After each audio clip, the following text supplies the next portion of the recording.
all of that. But then you want to make decisions about who to handle what roles in your organization. And this is just the very basic of it. If you look at the surface level, you can easily just say, oh, this guy is always nice, he's always in the office. But now imagine making a decision like that to who steers an important part of your organization, or going through things like KPIs, looking at things like results that these people have delivered to determine who leads the organization. The outcome will tell how wrong you might have made your decision if you just do it based on what's on the surface level. And this is just one part. There are other things, there are other use cases. We'll touch some of the use cases during this session. You also, for example, you want to launch a new product, or you want to determine what product you want to take off the shelf. Do you just look at your favorite product in your catalog and decide to push forward? Or do you look at how those products are doing in the market, and even beyond putting away these products, do you also want to determine, okay, do we just need to move this product to this specific region? How do you make those decisions through data that you have? It's it's clear that by the time you make good use of your data, you are aimed to have better outcome. The next statistics that I have here talk about how firms that use up their data, but not just firms who use data. This was specific for those that have proper BI tools like Power BI and the like that use them for decision making. They've reported up to 80% gain in their efficiency and 60% increase in productivity, and that is where we are looking at. So with this, I would say that data-driven leadership is very, very critical for making evidence-based decisions, for being able to make decisions without bias, looking beyond the surface level. And this is why it's important to talk about data right now. It's why it's important to talk about making decisions through data as against through vibes and just intuition. We've agreed that we need to have data. We've agreed that we need to make use of data and want to jump right into it. But we need to be careful. What are the common pitfalls that people face when they embark on this journey? The first one I have here is data overload. And I put there a quote from IBM that states that 90% of data generated, that's especially from sensors, right, for things like IoT, because data is everywhere, as I've mentioned, it's everywhere. Then 90% of this data are never analyzed, and that's what is called dark data. So people are because you heard that you need to take data, and then you have data all over, you want to do better than just gathering all chunks of data. Data is very valuable, but what data are you gathering?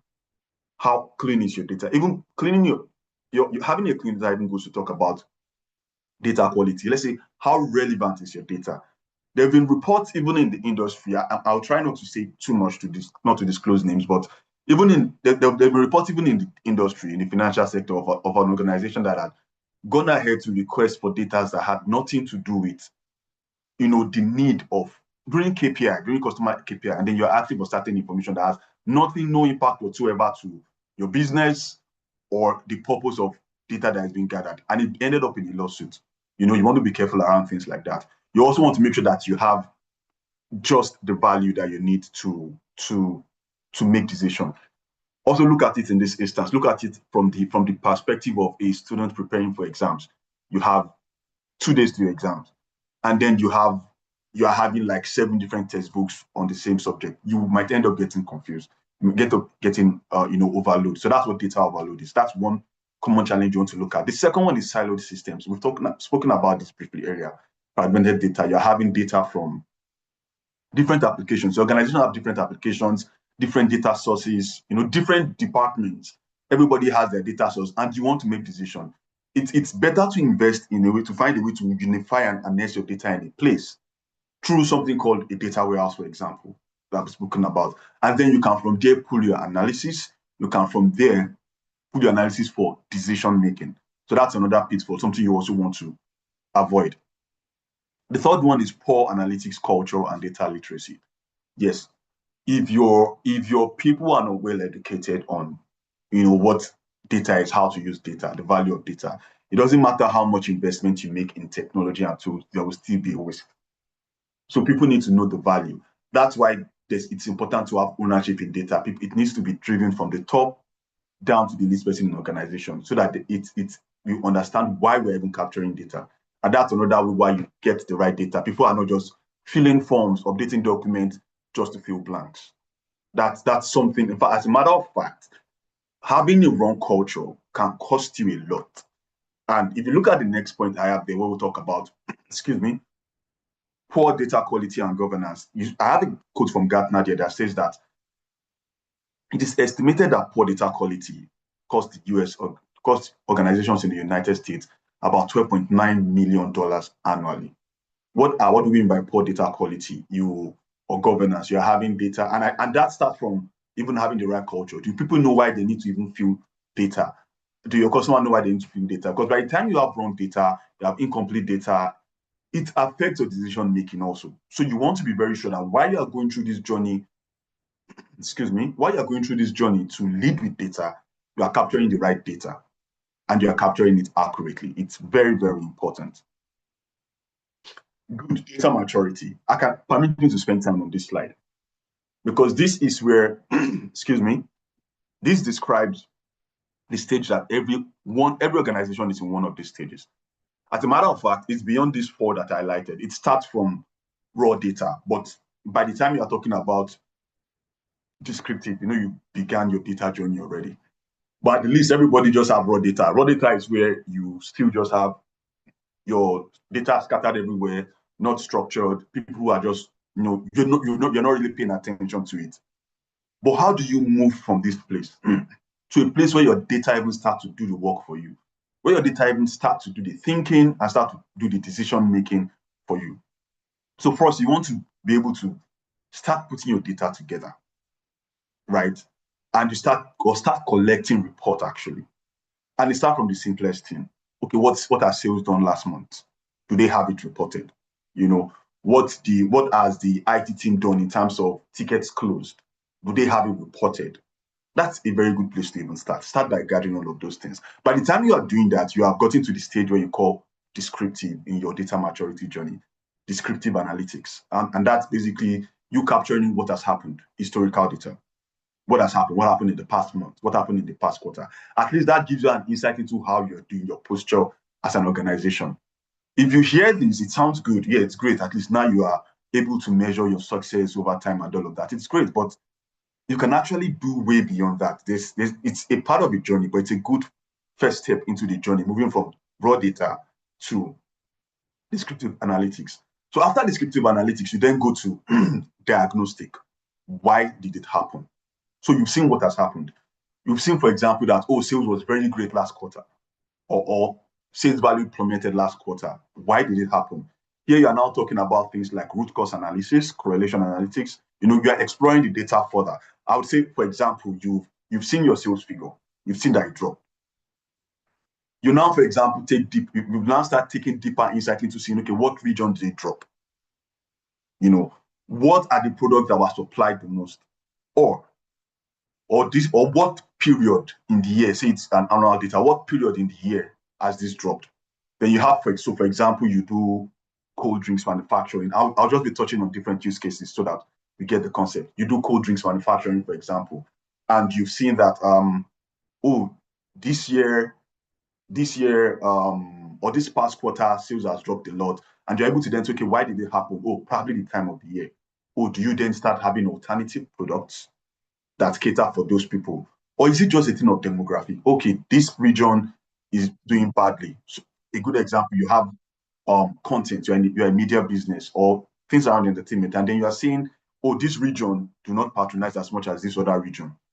Before you call the shots and determine to whether pull out of that region, you then look closer into your data.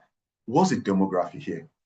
This place have more people within 18 and 25, for example, other than this region that have senior citizens set, which is why we have been able to push more value here. Then you go deeper.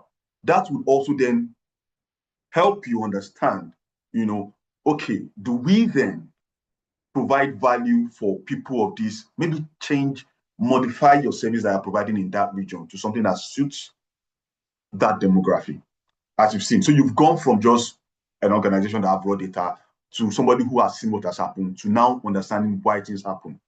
Proper exploration. Then you are starting to use tools already. You're using proper tools like AWS QuickSight, for example, Amazon QuickSight. You're starting to do proper analytics with your Power BI to be able to explore better. After that, what do you go? You then go to predictive.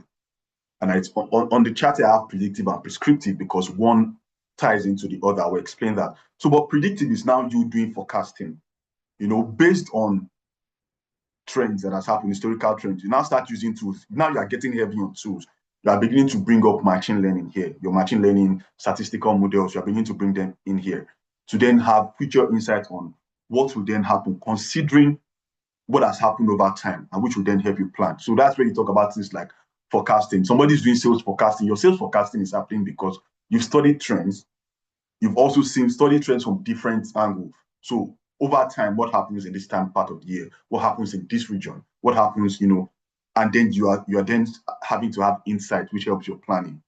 There's a little bit of smarter use that then goes to prescriptive. But if you're in the prescriptive stage, you're a smart organization. And not many are in this stage. As a matter of fact, if you even get to that predictive stage and you start doing forecasting, you're already making value. You're already a champion. You're making very good use of your organization. So the next two phases I'll talk about is just something that we can then hope for to attain. So for prescriptive, you are definitely using heavier tools because you are now starting to do things like simulation. You begin to use tools that allow, so there are tools that help for simulation and you're able to plot in your models to see, okay, what happens based on your forecast, this is what would likely happen. Maybe you then start to play with value on your tools. Or what if we introduce this product? What happens? And then you have your models that then start to, your graph starts to change. Your charts start to change in terms of what the model is saying. And this then guides your decision making because remember, we want to make intelligent decisions. You see how we've moved from just the raw data that is scattered everywhere to being in a place where you are starting to make a meaning of those data. What are the things that have happened in your descriptive stage? To then being able to then have forecasts of what could happen. And then now we are starting to now play with scenarios, basically, simulations. And the last bit of it is basically you being hands-off, letting your data just do the work, just being automated because you've already gone past even using advanced analytics. So there your system begins to automatically execute stuff. There you are talking about AI-powered decision making, not much human intervention at this point. And all of that. So because I tell organizations, you want to do things smart, you want to do automations and all of that. These things would not stand on their own. They would actually leverage data. The system does not know what you want. System, let me use popular cases. For example, almost everybody here would have gone on ChatGPT, asked ChatGPT questions, and then it's telling you stuff. You're speaking Pidgin, it's responding to you in Pidgin and doing all of that. It's basically just leveraging data that has been gathered over time. That's how your GPT tools work.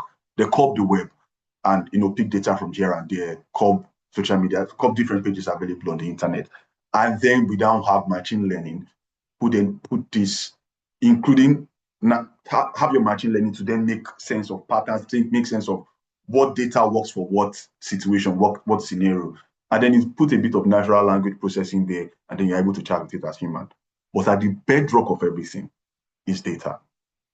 So if you are taking anything out of this entire session is understanding that the future that you want for your organization, it's really dependent on the data that you have now, the data that you harness now, and how you make use of the data. So speaking of harnessing data and making use of it, I'm going to jump into use cases. Let's just talk through one or two real life situations where businesses have made use of data and it has had changes in their outcome for them.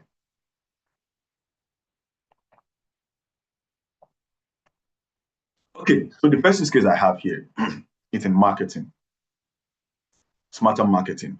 So I talked about a business called Marketo.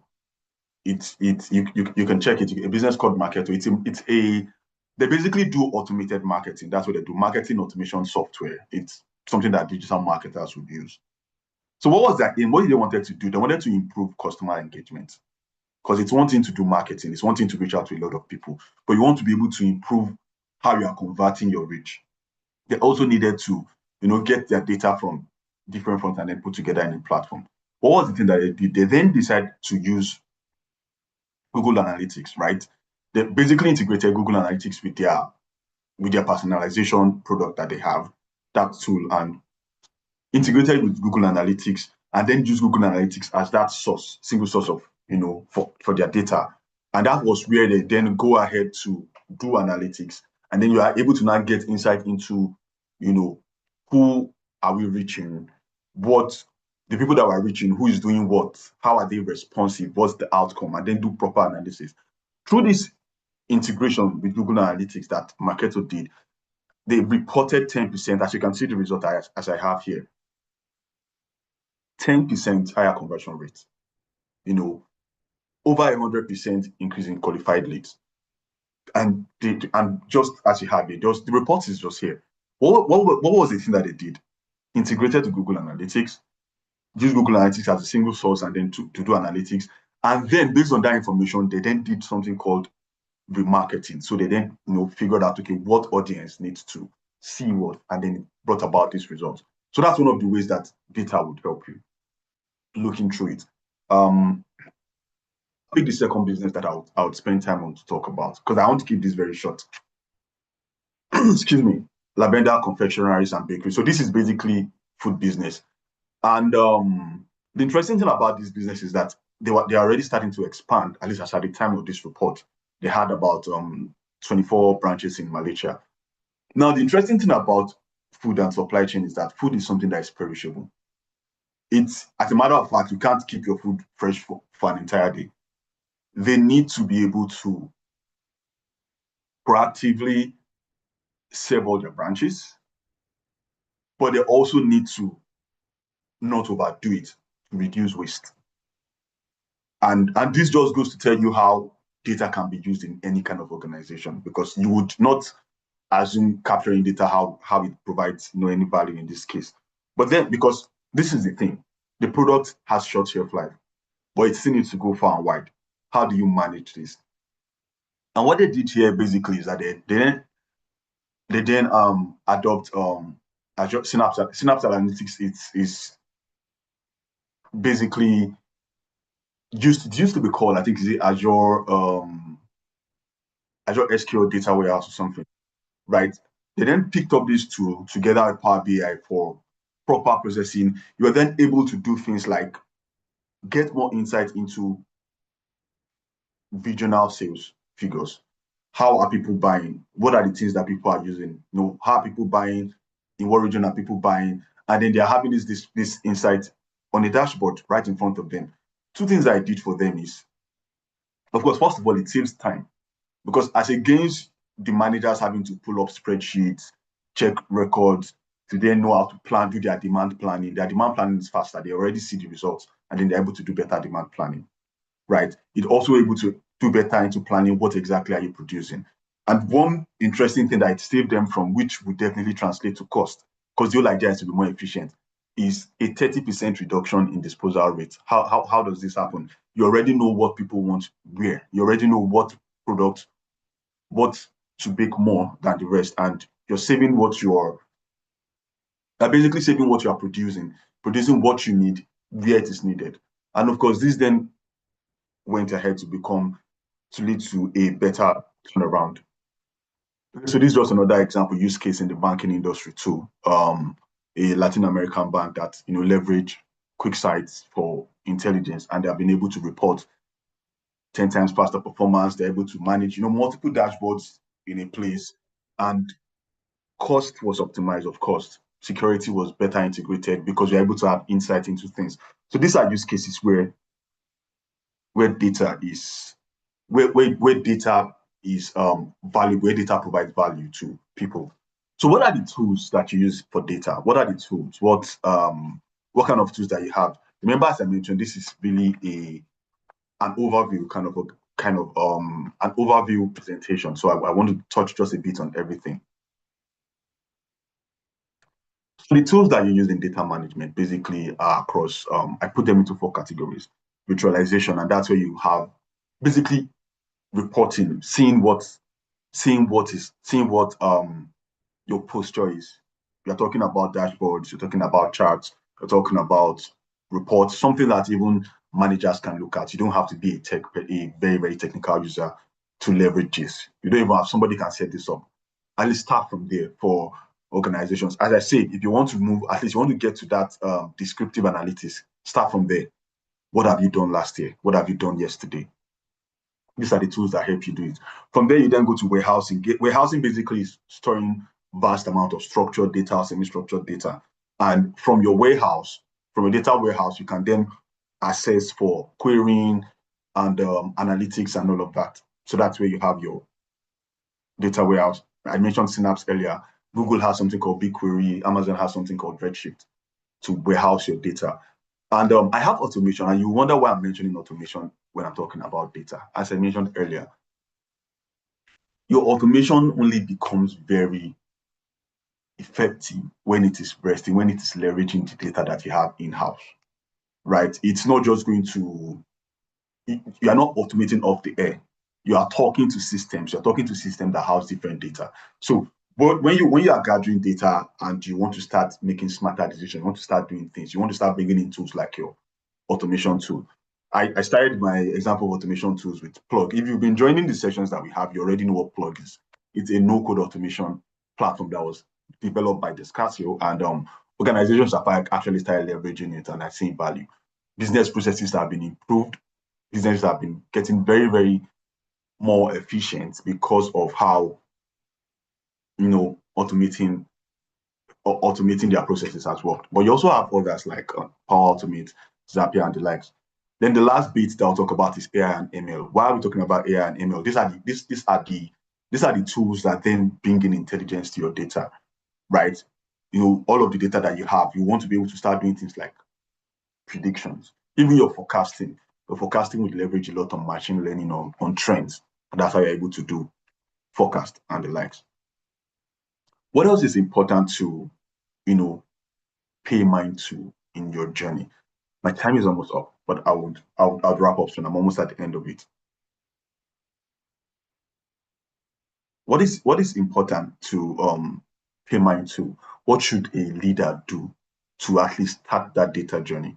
The first and most important thing I would say to everybody is that you need to look at data beyond being just a tool. It rather should be a culture that you should look at. You want to drive the data culture across the organization. Let the organization understand data first. Oh, this manager wants to make a decision on who they should keep in the team. Think data first. Or the marketing team is wanting to do think data first, right? Your technology team or manufacturing team or whatever, or your strategy team are trying to decide what product to push, what to develop this time around. Think data first. What's the market looking like, right? Everybody, every organization, even if you are in customer experience, you are not just talking to the customer and you're making sure you are gathering the right data to look at their pain point. You want to be able to take in this data internally to now look at trends. These trends will then advise your strategy team, or depending on what your organization is like, on what you should start doing differently. Leverage data. Excuse me. I need to just see. Okay. I think there are questions. I'll jump into that after now.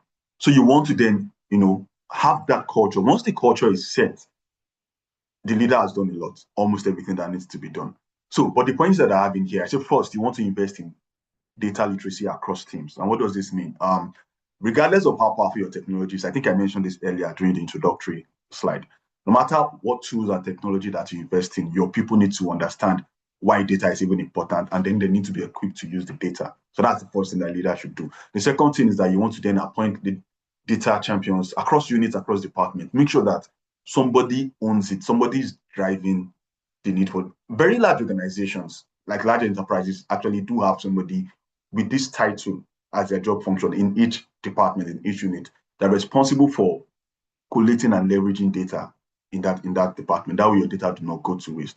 And then last bit is that make dashboards, beyond just dashboards, make it part of your daily decision. As I mentioned earlier, you want to take an action, go back to what the metrics is, go back to what this team is doing, go back to that before making decisions.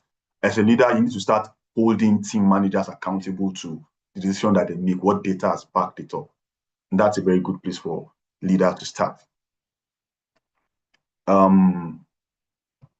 So we've spoken about using data. What are the things that we should then consider? What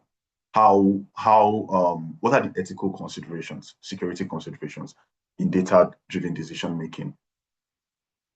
Number one, I mentioned data privacy and compliance, right? You need to do better than just gathering data around, as I mentioned earlier. You need to do better than just gathering data, whether it's valuable or not. So are you only taking data that's relevant to your need? Or are you doing beyond that? Are you, starting to go to the extent of prying on privacy? These are careful things. So when you're taking data, you want to see that you are compliant with frameworks like NDPR, like GDPR, right? You also want to make sure that you're just capturing data that's required for business need. I gave an example earlier in the session. I wouldn't want to go back into that. Second thing, fairness and bias mitigation. Even when your data is captured among team, you want to make sure that it's captured, accurately. You want to make sure that you fit, because by the time you start using machine learning tools, it is picking up the data that you have, right? If you train your models with bias, it can amplify that bias and then it will affect your decision making.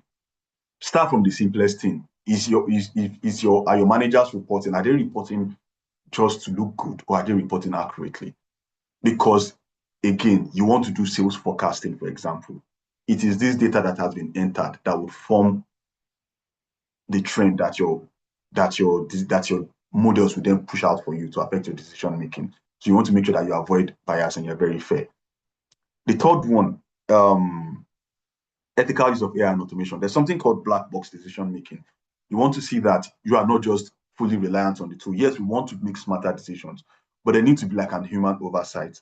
So you're seeing what the predictions are, you're seeing what the recommendations are, you're seeing what the actions that your smart system is carrying out. You want to have that human overview to it.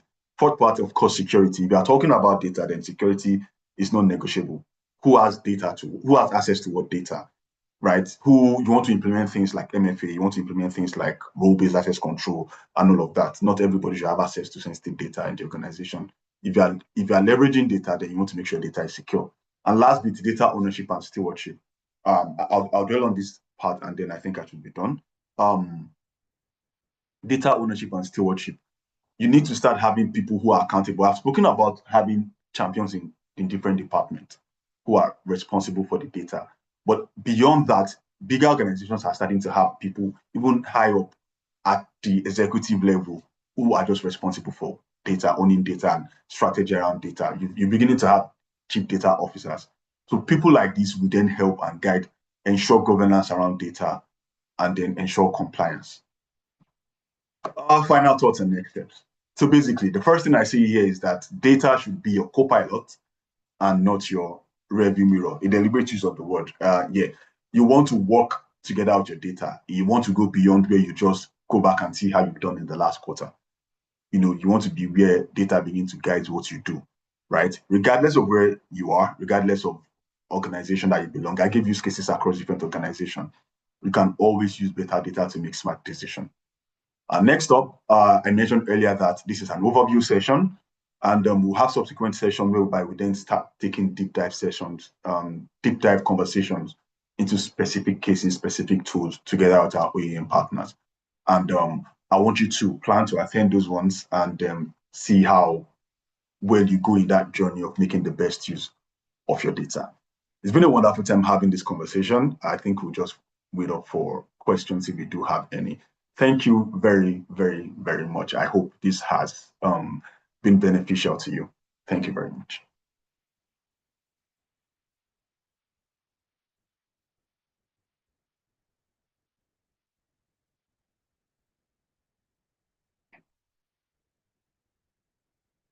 So, Umama, I'll take over to you at this point.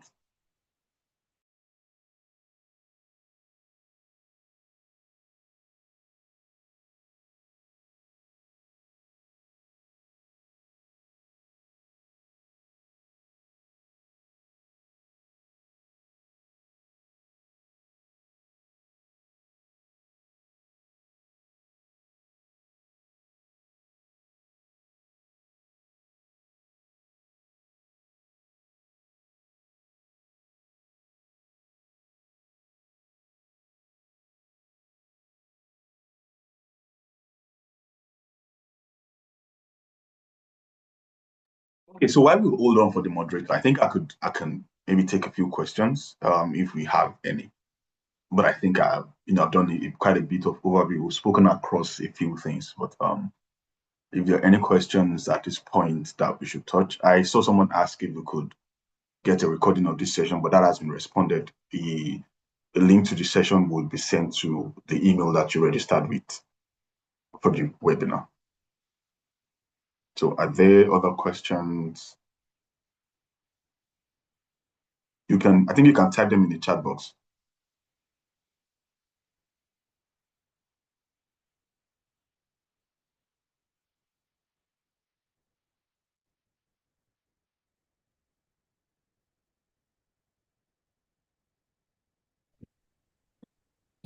Am I audible? Oh, yes, please. Can you hear me? Yes, you are. Okay. Okay. Thank you very much. So we have a question that just dropped in. So it says, so what is the overall data tool one can use to capture all your data across different touch points?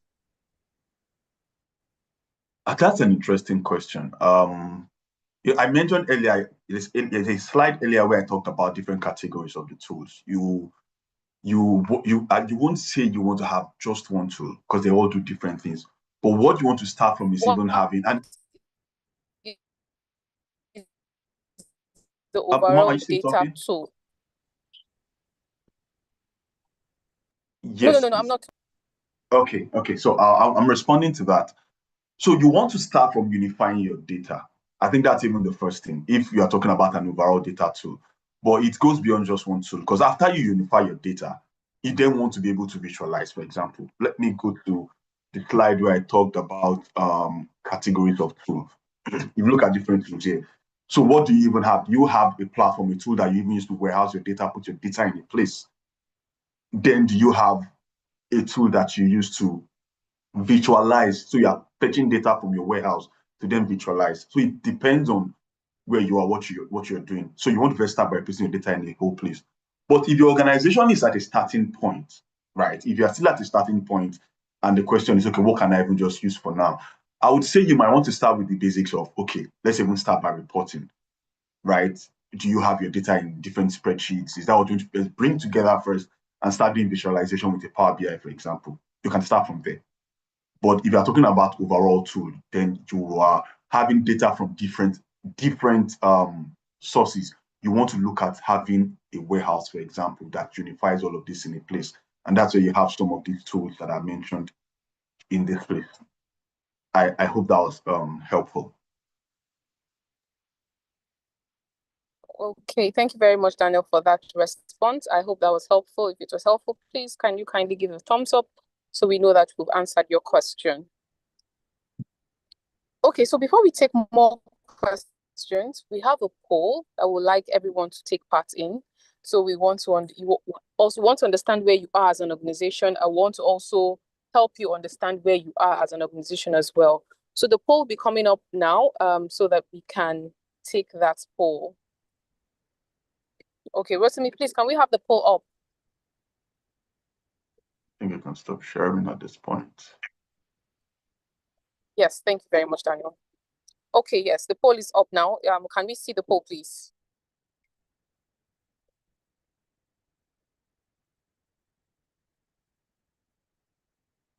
Okay, so our first question is, how would you describe your organization's data maturity today? How would you describe your organization's data maturity today? We have 4 options. You can select from either of the options to help address that question. How would you describe your organization's data maturity today?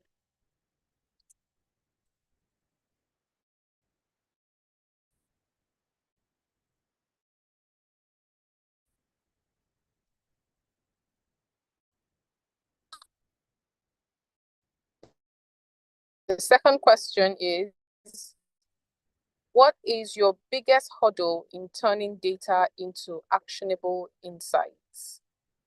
What's turning data into actionable? Number 3, what is your organization's automation for decision making? How is your organization using AI or automation for decision making?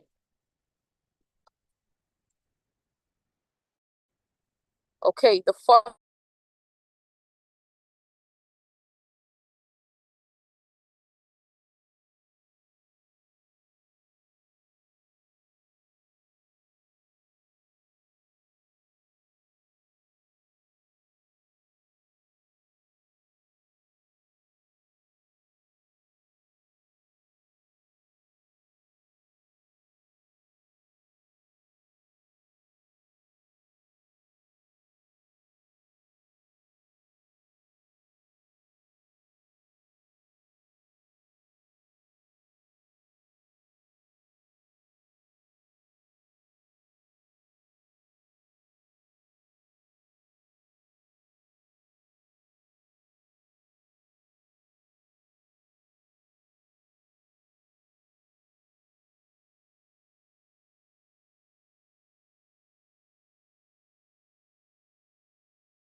So sorry about that. I lost my network connection, but the last question says, please, am I audible? If you can hear me, please let me know.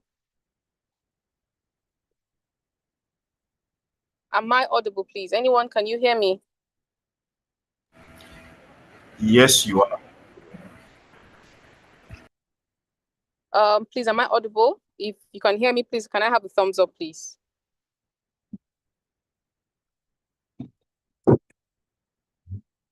Okay, thank you very much. I hope we're all able, thank you very much. I hope we're all able to take that poll. That poll is very critical in us supporting you even after this webinar. So thank you so much for your time today. So I don't know, do we have more questions? We are open to take more questions today. We are open to take more questions.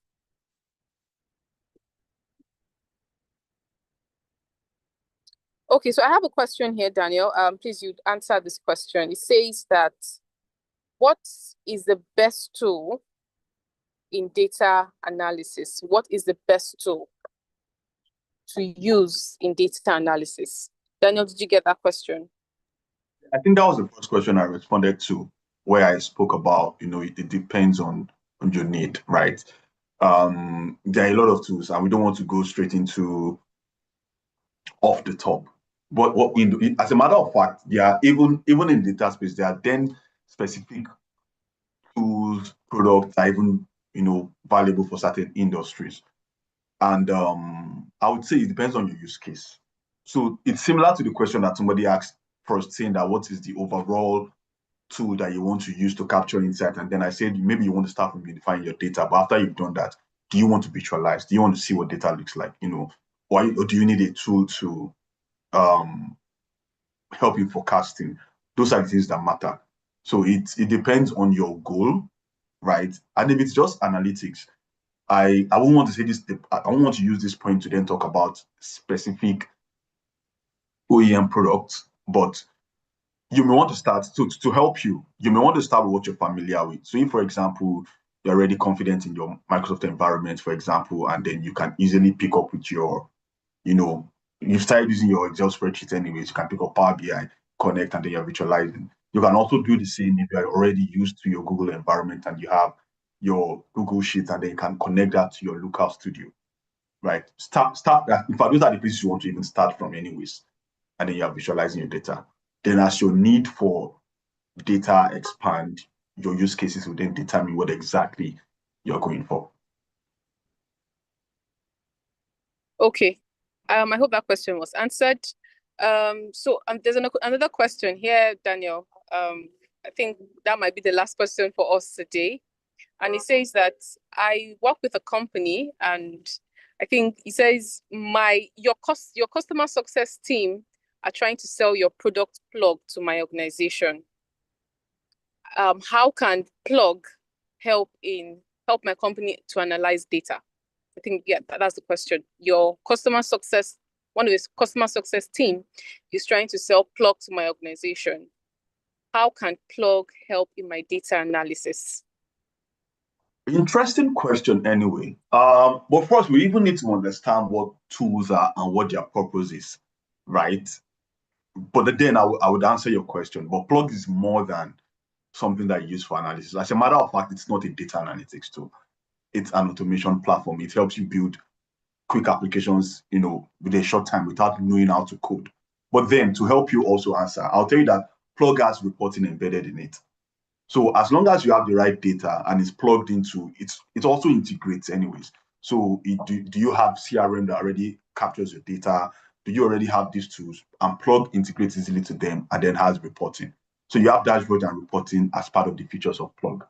So depending on, you are able to then look at trends. So what are you even automating with Plug will then determine what you can do. So you from what things you're automating in Plug, from the data that Plug interacts with, you are able to see trends.